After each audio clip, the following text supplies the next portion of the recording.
Aladdin और जादुई चिराग। बहुत समय पहले अरब के एक शहर में अलादीन नाम का एक गरीब लड़का अपनी मां के साथ रहता था।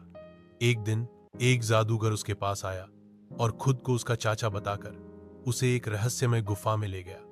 उसने अलादीन से कहा कि वह गुफा में जाकर एक विशेष चिराग लाए। अलादीन गुफा में गया और चिराग लेकर बाहर आने लगा, लेकिन जादूगर ने उसे चिराग देने को कहा। अलादीन ने मना किया तो जादूगर ने गुस्से में आकर गुफा का द्वार बंद कर दिया और अलादीन अंदर फंस गया। गुफा में अकेले बैठे बैठे अलादीन ने चिराग को साफ करने के लिए रगड़ा।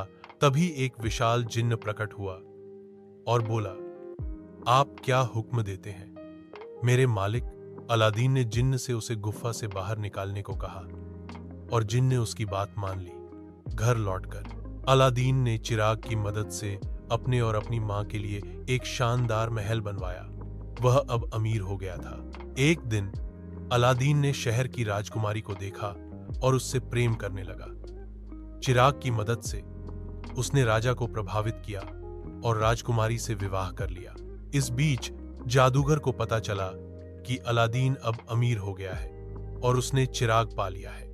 वह एक बूढ़े आदमी का वेश धारण करके अलादीन के महल गया और राजकुमारी से कहा, पुराने चिराग के बदले नया चिराग ले लो। राजकुमारी ने अनजाने में जादूगर को जादुई चिराग दे दिया।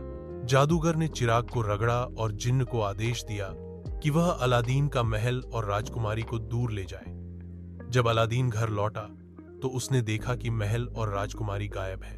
वह बहुत दुखी हुआ, लेकिन हार नहीं मानी। अलादीन ने अपनी बुद्धि और साहस से जादूगर का पीछा किया। उसने चुपके से चिराग वापस लिया और जिन्न को आदेश दिया कि वह महल और राजकुमारी को वापस लाए। जिन्न ने ऐसा ही किया।